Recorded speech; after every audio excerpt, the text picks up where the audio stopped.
கர்த்தருடைய மகா பரிசுத்த நாமத்துக்கு ஸ்தோத்திரமும் மகிமையும் உண்டாவதாக.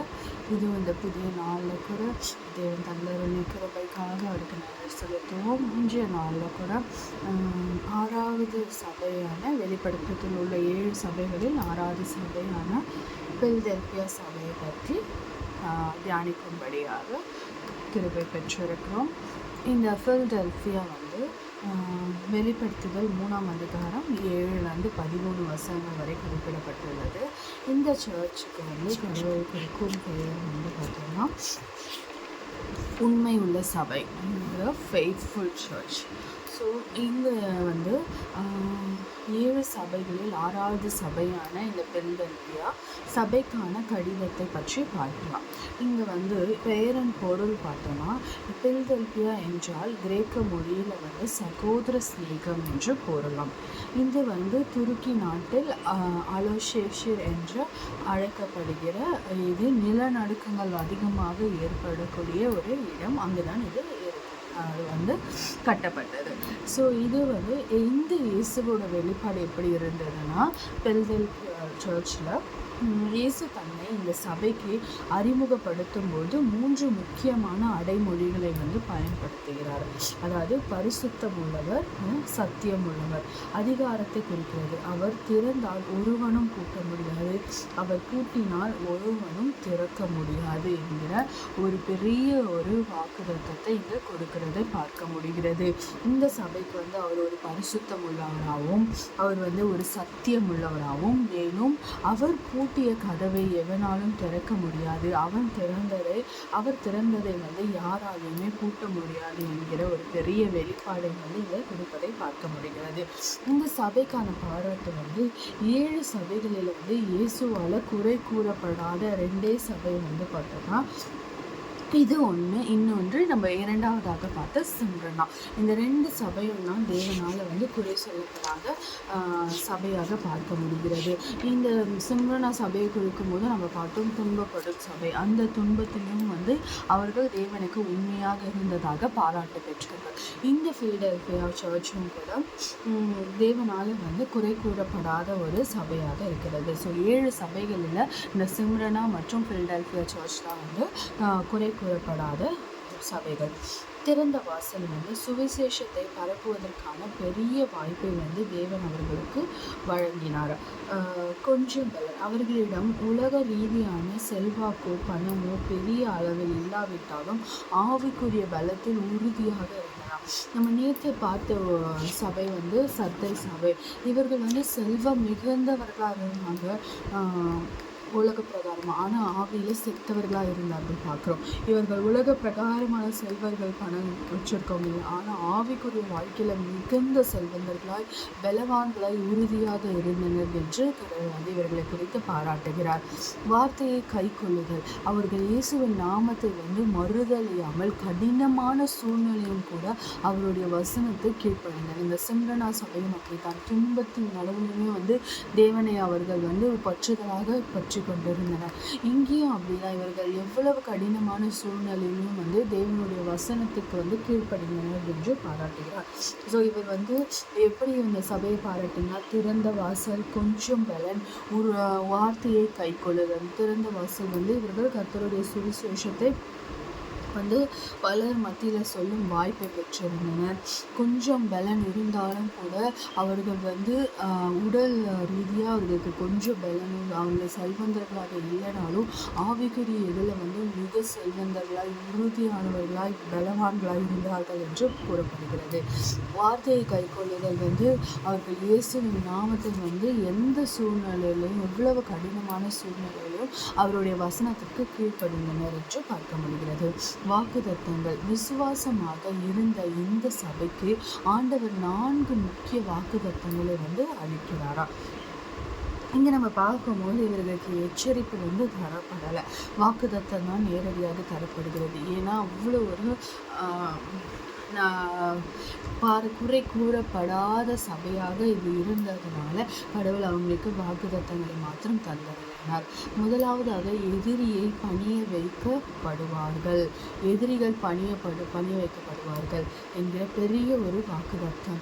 தங்களை யூதர்கள் என்று சொல்லிக்கொண்டு துன்புறுத்துகிறவர்களை தேவன் இவர்களை நேசிப்பதை அறிந்து அவர்கள் பாதத்தில் வந்து பணிவார்கள் என்று ஒரு பெரிய வாக்குத்தத்தத்தை கொடுக்குறாங்க. இப்போ பார்த்தீங்கன்னா எதிரிகள் அவங்க பாதத்தில் போய் விழுவாங்க, தேவன் அவர்களோடு இருப்பதை அறிந்து அவர்கள் பாதத்தில் போய் விழுவார்கள் என்ற ஒரு பெரிய வாக்குத்தத்தத்தை இங்கே கொடுப்பதை நம்மளால் பார்க்க முடிகிறது. இரண்டாவதாக சோதனை காலத்திற்கு தப்புவித்தல். பூச்சிக்கரத்தின் மேலெங்கும் வரப்போகிற பெரிய சோதனை காலத்திற்கு தேவன் அவர்களை பாதுகாப்பார். அந்த காலத்தில் சோதனை காலங்கள் வரக்கூடிய இந்த நாட்களிலும் கூட தேவன் அந்த சோதனைக்குள்ள அவங்களை விடாமல் அவர் பெரிய பாதுகாப்போடு அவர்களை பாதுகாப்பார் என்ற ஒரு வாக்குத்தத்தத்தை கொடுக்கிறார். மூன்றாவதாக தேவனுடைய ஆலயத்தின் தூண். அவர்கள் பரலோக ஆலயத்தில் ஒரு பொழுதும் அசையாத தூணாக்கப்படுவார்கள். ஏன்னா இது ஏன் கடவுள் சொல்கிறாருன்னா, அந்த ஊர் பார்த்தோன்னா பல நிலநடுக்கங்களை சந்தித்த ஒரு ஊர். அது அதனால் பல நஷ்டங்களையும், அதனால தான் அவர்களுக்கு பலவீனர்களாக இருந்தார்கள். நிலநடுக்கங்கள் நிறைந்த அந்த நகரம் மக்களுக்கு இது ஒரு பெரிய ஆறுதலாக இருந்தது. அதாவது இந்த பூமியில் நீங்கள் நிலநடுக்கத்தை அனுபவிக்கலாம், பூமியில் இந்த அசைவுகளால் நீங்கள் அசைக்கப்படலாம். இதெல்லாம் இருந்தால் கூட பரலோகம் நித்திய வாழ்க்கையான பரலோகத்தில் நீங்கள் ஒரு அசைக்கப்படாத தூண்களாக இருப்பீர்கள் என்று தேவன் அவர்களுக்கு கூறுவது அவ்வளவு ஆறுதலான ஒரு காரியமாய் அவர்களுக்கு இருந்தது. ஏன்னா அவங்க அந்த நிலநடுக்கத்தினால அந்த அசைவினால் எவ்வளவு பாதிப்பு அடைஞ்சிருப்பாங்கன்னு அவங்களுக்கு தெரியும். அப்படிப்பட்ட ஒரு பாதிப்பை அடைஞ்ச மக்களுக்கு நீங்கள் அசைக்கவே படுவதால் இல்லாத ஒரு தூணாய் பரலோகத்தில் அதுவும் இருப்பீங்கன்னு சொன்னால் எப்படி ஒரு ஆறுதலான ஒரு வாக்குத்தத்தம், எவ்வளோ ஒரு நித்தியமான ஒரு வாக்குத்தத்தமாக இருக்கும். அப்படிப்பட்ட ஒரு வாக்குத்தத்தத்தை தேவன் அவர்களுக்கு தருகிறார். நான்காவது புதிய நாமம். தேவன் தம்முடைய நாமத்தை, புதிய எருசலேமின் நாமத்தையும் அவர்கள் மேல் எழுதுவார். அவருடைய புதிய நாமமான எருசலேமின் நாமத்தையுமே கூட அவர்கள் மேலே எழுதுவதாக தேவன் அவர்களுக்கு வாக்கு கொடுக்கிறார். இங்கே பார்த்தீங்கன்னா அவங்களுக்கு கொஞ்சம் பலம் தான் இருந்தது. அவங்க செல்வந்தர்கள் கிடையாது. பல நிலநடுக்கங்களை பார்த்து பல முறை கீழே தள்ளப்பட்டு பல முறை அவர்கள் மீண்டும் மீண்டுமாய் அந்த கொஞ்சம் பலத்தை கொண்டு எழுந்துக்கிறவர்களாய் இருந்தார்கள். எழுந்திருப்பாங்க, நிலநடுக்கம் வரும், திருப்பி கீழே தள்ளப்படுவாங்க. அப்படி அவங்க அசைக்கப்பட்டு இருந்த அவர்கள் ஆனால் அப்படிப்பட்ட ஒரு கடுமையான சூழ்நிலையிலும் கூட அவங்க தேவனை விடாமல் அவரை பின்பற்றி இருந்ததுனால தேவனால் ஒரு குறையுமே சொல்லப்படாத ஒரு மக்களாய் காணப்படுறாங்க. அவர் அதனால் அவர் அவ்வளோ பெரிய வாக்குத்தத்தங்கள் கொடுக்குறாரு. எதிரிகளை பணிய வைப்பேன்னு சொல்கிறாரு, பாதத்தில் சோதனைக்கு தப்பு வைப்பேன்னு சொல்கிறாரு. தேவனுடைய ஆலயத்தின் தூண், அதாவது பரலோகத்தில் அசைக்க முடியாத தூணாக இருப்பாங்கன்னு சொல்கிறாரு. புதிய நாமத்தை தருவேன் என்று பெரிய வாக்குத்தத்தங்களை அவர்கள் வாழ்க்கையில் வைப்பதை நம்மளால் பார்க்க முடிகிறது.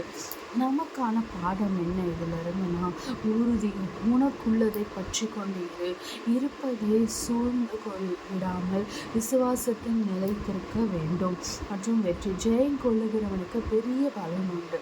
பலவீனமான சூழ்நிலையிலும் தேவனுடைய வார்த்தையை பற்றி கொள்வதே வெற்றியின் ரகசியம். நம்ம நேற்று பார்த்த சர்தை திருச்சபை அவ்வளோ செல்வந்தர்களாக இருந்தாங்க. அவ்வளோ ஒரு பணக்காரங்களாக செல்வங்களாக அவங்களால நினைச்சதை செய்ய முடியாத அளவுக்கு இருந்தாங்க. ஆனால் ஆவிக்குரிய வாழ்க்கையில் அவர்கள் செத்தவர்களாக இருந்ததுனால அவ்வளோ பாடுகளும் அவ்வளோ எச்சரிக்கைகளும் அவர்களுக்கு கொடுக்கப்பட்டதை பார்க்க முடிகிறது. ஆனால் இந்த பில்தேல்பியா சபை பார்த்தோன்னா தேவனால் ஒரு குறையும் சொல்லப்படாதபடி, தேவனால் மெச்சிக்கொள்ளும்படியாய், தேவனால் பாராட்டக்கூடிய சபையால், தேவன் ஒரு குறையும் அவர்கள் மேலே சொல்லக்கூடாத சபையாக இருந்தாங்க. ஆனால் அவங்க உலகத்திலாம் பார்த்தீங்கன்னா அவங்க செல்வந்தர்களாக இல்லை, அவர்கள் நல்ல நிலைமையில் அப்படியெல்லாம் இல்லை. அவர்கள் பாடுகளை அனுபவித்து கொண்டிருந்தாங்க. கடுமையான சூழ்நிலைகளை அவர்கள் எதிர்கொண்டிருந்தார்கள். அவர்கள் இருக்கிற சூழ்நிலைகள் பார்த்தா நிலநடுக்கங்கள் நிறைய வர இடமா இருந்தது. அது அவ்வளவு சூழ்நிலைகள், அவ்வளவு கஷ்டங்கள் மத்தியிலும் அவர்கள் தேவனோடு தேவனை மறுதலியாமல், எனக்கு இத்தனை முறை இப்படி நடக்க நான் கீழே தள்ளப்படுகிறேன் அப்படின்னு தேவனை மறுதலியாமல், அவரை ஒரு கேள்வியும் கூட கேட்காமல், அவரை உறுதியாக பற்றி கொண்டு அவர் மேலே விசுவாசமாக இருந்தாங்க. அதனால தான் தேவன் அவர்களுக்கு த ஃபெய்த்ஃபுல் சர்ச், உண்மையுள்ள சபை என்ற ஒரு வார்த்தையை, ஒரு பெயரையுமே தேவன் கொடுக்கிறார். எந்த சபையும் இல்லாதபடி அவர் செல்வந்தர்களான சபைக்கு கொடுக்கல. ஏன்னா அவர்கள் ஆவிகள் செத்தவர்களாக இருந்தார்.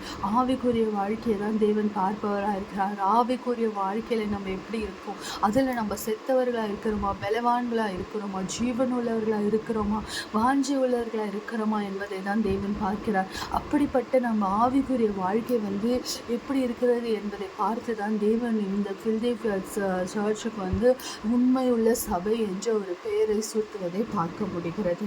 அவர்களுக்கு இவ்வளோ ஒரு ஆசீர்வாதங்களை வாக்குத்தத்தங்களை கொடுக்கிறார். அசைக்க முடியாத தூண்களாய் அவர்கள் பரலோகத்தில் இருப்பார்கள் என்ற ஒரு பெரிய வாக்குத்தத்தம் அவர்களுக்கு அளிக்கப்படுவதை நம்மளால் பார்க்க முடிகிறது.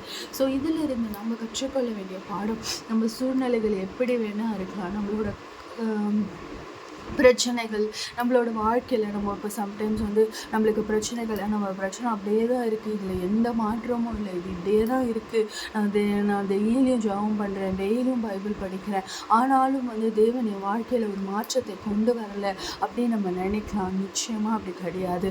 நம்ம அவரை கேள்வி கேட்க நமக்கு எந்த ஒரு உரிமையும் கிடையாது.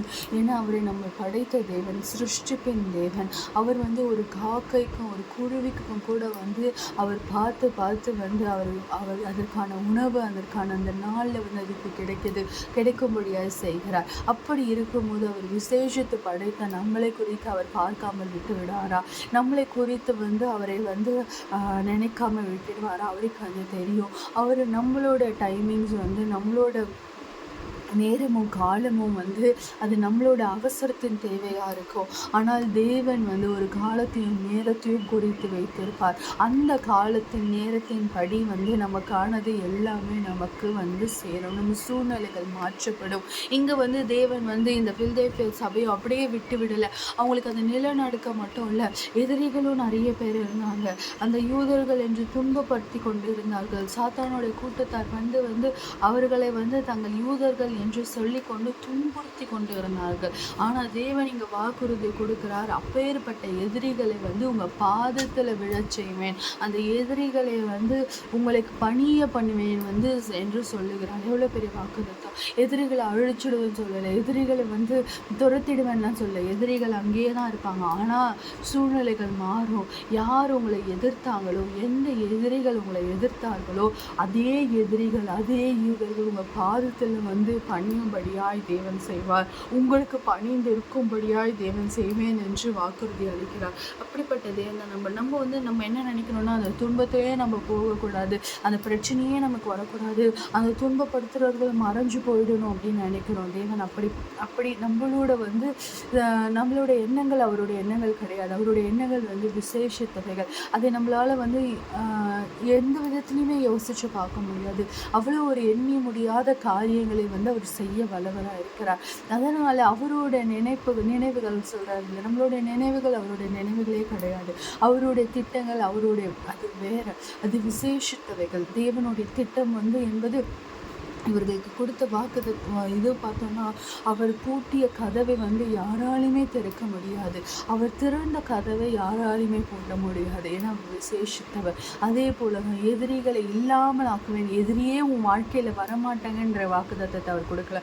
எதிரிகள் இருப்பார்கள், உன்னை பயமுறுத்துவார்கள், உன்னை அச்சுறுத்துவார்கள். ஆனால் அந்த சூழ்நிலையை நான் மாற்றி அதே எதிரிகளை உனக்கு பணியை செய்வேன் என்று தேவன் சொல்கிறார். அப்போ தான் நம்மளை சாட்சியாக வைக்க முடியும். நம்ம வாழ்க்கையில் எதிரியே இல்லை, ஒன்றுமே இல்லை, பிரச்சனையே இல்லைன்னா நம்ம சாட்சியாக இருக்க முடியுமா? நிச்சயமாக முடியாது. எதிரிகள் வருவாங்க, கோலியாத் போன்ற ஆள் வருவாங்க.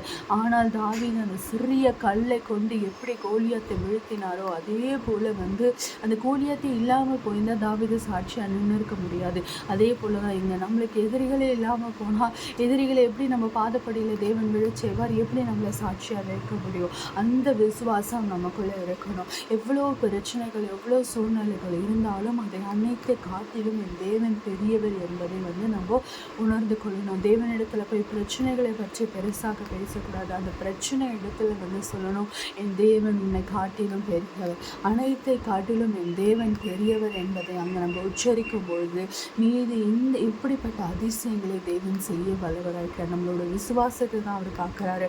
நம்மளோட விசுவாசம் பெரிதாய் பலனுள்ளதாக இருக்கும் பொழுது எந்த பிரச்சனைகளாக இருந்தாலும் பாதுபடுகிற போட தேவன் வல்லவராயிருக்கிறார் என்பதை உணர்ந்து கொள்ளணும். நம்ம செய்ய வேண்டிய காரியம், நம்ம எந்த சூழ்நிலைகளை, எப்படிப்பட்ட பிரச்சனைகளை, எப்படிப்பட்ட இதில் இருந்தாலும் நம்ம தேவனை மாத்திரம் நம்பி அவர் பெரியவர் என்பதை நம்ம பற்றி கொண்டு நடக்கும்பொழுது மீதியானவைகளை எல்லாம் பார்த்து கொள்வார். இந்த பில்தேல்பியா சபையை போல தேவன் நம்மளை குறித்தும் ஒரு சாட்சி சொல்லணும். உண்மையுள்ளவள், இவன் உண்மை உள்ளவள் அப்படி என்கிற சாட்சியை நம்மளை குறித்து தேவன் சொல்லும்பொழுது அது நம்மளுக்கு ஆசீர்வாதமாய் வாக்குத்தத்தங்களை தேவன் கொடுக்கவும் வல்லவராக இருப்பார் என்பதை நம்ம உணர்ந்து கொள்ளணும். ஜெபிக்கலாமா? நேற்றும் இன்றும் மாறாத என்னால் தகப்பனே அப்பா, இது நல்ல வேலையில் கூட ராஜா அப்பா, இந்த பிள்ளைக்கு சபையை குறித்து நான் தியானிக்கும்படியாக நீர் செய்த கிருபைகளுக்காக இறக்கங்களுக்காக நன்றி அப்பா. அப்பா, இந்த சபை குறித்து நீர் சாட்சி சொன்ன பிரகாரமாய் உண்மையுள்ள சபையாய் அப்பா, உண்மையுள்ள சபை என்று நீர் கொடுத்த வாக்கு அப்பா, அந்த ஒரு சாட்சி எங்கள் வாழ்க்கையிலும் கொடுக்கும்படியாக நாங்கள் நடந்து கொள்ள கிருபை செய்யுங்க. நாங்களும் விசுவாசம் உள்ளவர்களாய், ஃபெய்த்ஃபுல்லாய் அப்பா, உண்மை உள்ளவர்களாய் உமக்கு இருக்கும்படியாக எங்கள் இருதயங்களை மாற்றி போடுங்க. எங்களோட சூழ்நிலைகள் அப்பா, எங்களுடைய எதிரிகள் பெருகலாம், எங்களோட சூழ்நிலைகள் அப்பா அப்பா எங்களுக்கு எதிராக பெருகலாம் அப்பா, எங்களோட பிரச்சனைகள் அப்பா அப்படியே வளர்ந்து கொண்டு போகலாம். ஆனாலும் அப்பா, அனைத்தை காட்டிலும் என் தேவன் பெரியவர் என்பதை நாங்கள் பற்றி கொண்டு இருக்கவும், அதன் மூலம் அப்பா உண்மை நாங்கள் முழுதாய் விசுவாசித்து எங்கள் வாழ்க்கையில் எங்களுக்கு கொஞ்சம் பலன் இருந்தாலும் அப்பா அப்பா ஆவிக்குரிய வாழ்க்கையில் நாங்கள் மிகுந்த பலவான்களாயும் அப்பா, மிகுந்த உறுதி உள்ளவர்களாக இருப்பதன் மூலமாய் அப்பா உமால நாங்கள் தெரிந்து கொள்ளப்பட்டு அப்பா நீர் எங்களை குறித்து சாட்சி சொல்லும் வகையில் நாங்கள் உண்மை உள்ளவர்களாக இருக்க கிருபை பாராட்டுங்க. எங்களுக்கு கொஞ்சம் பலத்தின் மத்தியிலும் அப்பா நாங்கள் அநேகமாக உண்மை விசுவாசித்து ஆவிக்குரிய வாழ்க்கையில் மிகுந்த பலவான்களாக இருக்கும்படியாக எங்களை நீர் பயன்படுத்துங்க. அப்படி இருப்பதன் மூலம் அப்பா உண்மையை நாங்கள் பற்றி கொண்டு இருப்பதன் மூலம் எங்கள் சூழ்நிலைகளை கண்டு நாங்கள் அப்பா ஒதுங்கி உட்காராமல் அப்பா அந்த சூழ்நிலைகளை எதிர்த்து கொண்டு அவைகள் எங்களை மேற்கொள்ளாதபடி என் தேவனுடைய மகிமை மாத்திரம் எங்களை மேற்கொள்வதன் மூலம் அப்பா நாங்கள் அனைத்து சூழல்களையும் வெற்றி கொண்டு அப்பா அதில் ஜெயம் பெற்று என் தேவனுக்கு சாட்சியாக நாங்கள் இருக்கும்படியாக எங்களை நீர் பயன்படுத்த வேண்டுமாய் கூட செஞ்சு மன்றாடுகிறோம் அப்பா. இந்த பில்தேல்பியா சபையை போல அப்பா அப்பா இந்த பில்தேல்பியா சபையை போல ராஜா நாங்களும் அப்பா உமக்கு உண்மை உள்ளவர்களாக இருந்து உங்களோட வாக்குத்தத்தங்களை பெற்றுக்கொள்ளும்படியாய் அப்பா உங்களோட பரலோகத்தில் அப்பா அசைக்கப்படாத தூண்களாய் நாங்கள் அப்பா அமைக்கப்படும்படியான ஒரு ஸ்லாக்கியத்தையும் வாக்கியத்தையும் நீர் எங்களுக்கு தந்தரலிங்க அப்பா. உங்களோட பரலோக ராஜ்யத்தில் அசைக்க முடியாத தூண்களாக நாங்கள் இருக்கும்படியான ஒரு ஸ்லாக்கியத்தை நீர் தாரும் அப்பா. அப்படியாய் நீர் எங்களை உருவாக்கி பலப்படுத்தி எங்களை வழிநடத்த வேண்டுமா? மீட்பெரும் ரட்சகருமாக இயேசு கிறிஸ்துவும் ஜெபிக்கிறோம் நல்ல பிதாவே, ஆமென்.